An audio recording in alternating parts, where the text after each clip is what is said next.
Yo, what is going on, everyone? Welcome to another video. Finally, after however many years, finally back.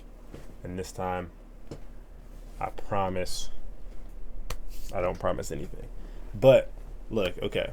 So, today's video, isn't going to be the normal kind of content that I post. It depends on how it does, but for the most part, I'll probably be talking about different subjects. It won't just be focused strictly on gaming. I'll also talk about gaming here and there, but for the most part, I'll probably talk about other things. I'm not sure. I'm just gonna gauge, see how everything does, see what I can talk about, because I do need topics obviously to talk about. But it won't be gaming based. There will probably be a game in the background, but for the most part, it won't be gaming based. It'll just be a topic with a gaming in the background. But today I'm going to be talking about Fragpunk, and I'll be covering things like the weapon cosmetics, character cosmetics, the pros and cons of the game, the current state of the game, where I think it's going to go, and things like that. Now, I don't have any kind of professional opinion on anything.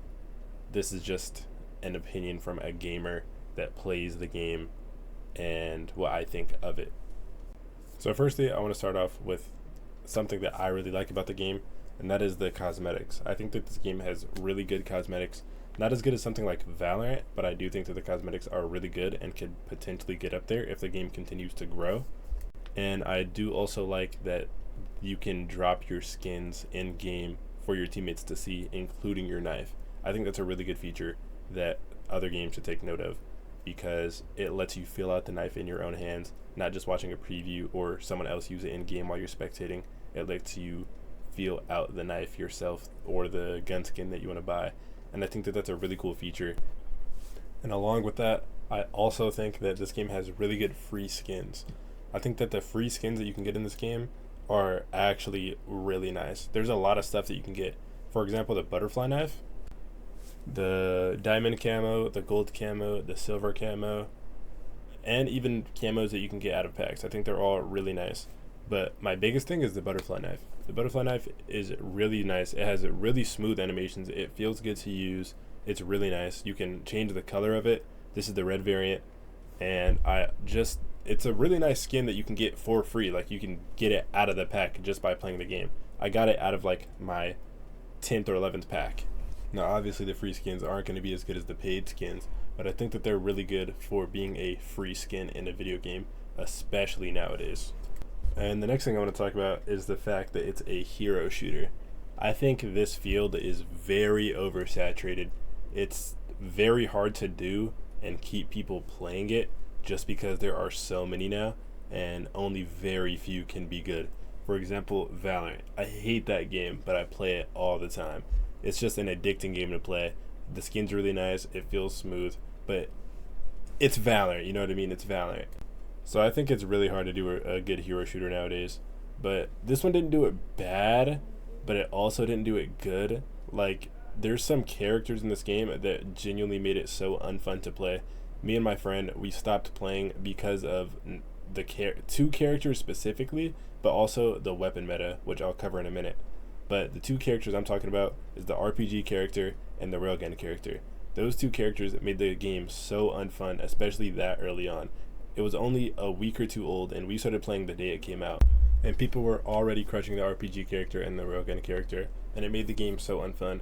And about 2 weeks into its lifespan, already people were crushing sniper rifles.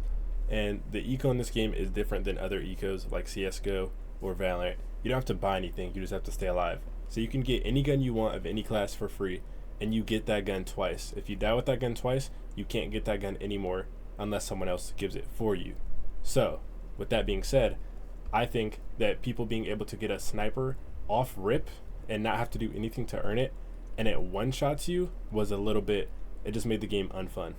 Or people shooting you in the face with an RPG, or people charging up a railgun and walking around with it at basically SMG ADS speed and one-shotting you. It was just a lot of things like that that made the game really unenjoyable, and that's why we stopped playing it for a while. But overall, the gameplay itself is really smooth. The art style is really nice. It's actually a really smooth and like solid game. It runs pretty well. I haven't had too many issues with frame rate. I think when it first came out, there was a few issues where like one of my friends couldn't connect to the servers and he couldn't get in, but they ended up fixing it. But it just took a while to fix. So things like that, you know, there's good and there's bad about the game. So I personally had a good experience with it, but some people might have not had good experiences with it. That's why they dropped it or didn't play it, things like that. Another thing that I want to cover briefly is the UI. I think the UI is really, really cluttered and not beginner friendly at all. Even just coming back to it, I feel like it was a little overwhelming and confusing just because there's so much going on. There's a lot of things to click, there's a lot of stuff to look at, and it's just really overwhelming. It kind of looks like a mobile game UI. Like there's just so much stuff to click. There's a bunch of pop-ups. It's just a lot to look at, and it can be overwhelming for newer players. Even me coming back to it, I was a little confused. I was looking for stuff because I forgot where it was, and after I found it, of course, I was familiar with it.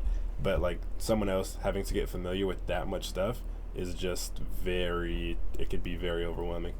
And lastly, I want to cover the overtime mechanic. Now, I saw a lot of people have mixed opinions about the overtime mechanic, and some people didn't like it. Some people thought it was really cool. I personally, I like it. I think it's really unique, but there are some tweaks that I would make to it to make it better. Now, I was gonna try to get some clips for it, but I literally couldn't find a match in the dual game mode, and I couldn't get into an OT for a normal game mode because I'm just so goated. No, but I really couldn't find a game, so I'm sorry. No clip, you know, my bad. But basically, everyone takes turns at 1v1ing. You pick the order that you want to go in, first come, first serve, and everyone takes turn, King of the Hill style. So if one person kills someone on the other team, they stay in until they die, and you also keep the same health and utility that you had previously. So I think that the use of utility in that it dampens the principle of it a lot. I think that the 1v1 should be pure gun skill and map knowledge. It shouldn't be whoever has the better utility, because you can go against, you know, the RPG character versus Jaguar, which is the electric character, and you just get blown up and die. Like, obviously there's some gun skill involved, but I think that the use of lethal utility and a lot of utility actually just dims down the principle of the game mode. And for example, the healer girl, you can out heal the overtime damage and survive strictly off of that. So I think that the use of most utility really throws it off for me. But I do like how unique it is. It's a very different concept compared to other overtime mechanics where you just play another round or best 2 out of 3 or whoever wins one more. You know what I mean? So I think it's a very cool mechanic. I like it personally, but there are some things I would change, such as the use of utility. But for the most part, it's cool. I don't have too many negative things to say about it. But there are people that definitely don't like the overtime mechanic. I can understand why, but personally, I think it's a really cool idea. Now, that's all I wanted to cover in this video. Fragpunk, new game. If you haven't tried it, I would check it out before forming a negative opinion about it. Hopefully it fixes the things that needs to be fixed about it.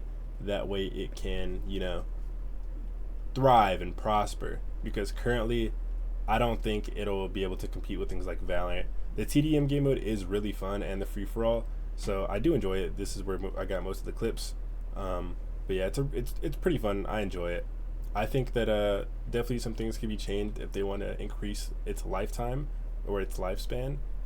But yeah, there are definitely some things that I would change. So let me know if I missed anything or you guys' thoughts on the game. Let me know if there's any other topic I should talk about, whether it's gaming related, real life related, stuff like that. I'm really down to talk about whatever. Hopefully I can get out at least 2 videos a week, if not 1 minimum. I'm going to be posting on TikTok. I'll probably just take fragments of a video, post it on TikTok, you know, stuff like that. So if you have any recommendations, let me know, whether it be gaming related or not. Let me know in the comments. Let me know your thoughts about Fragpunk if you haven't played it yet. If you haven't, I would play it. But as always, like, comment, subscribe, all that good stuff if you're new. Peace out.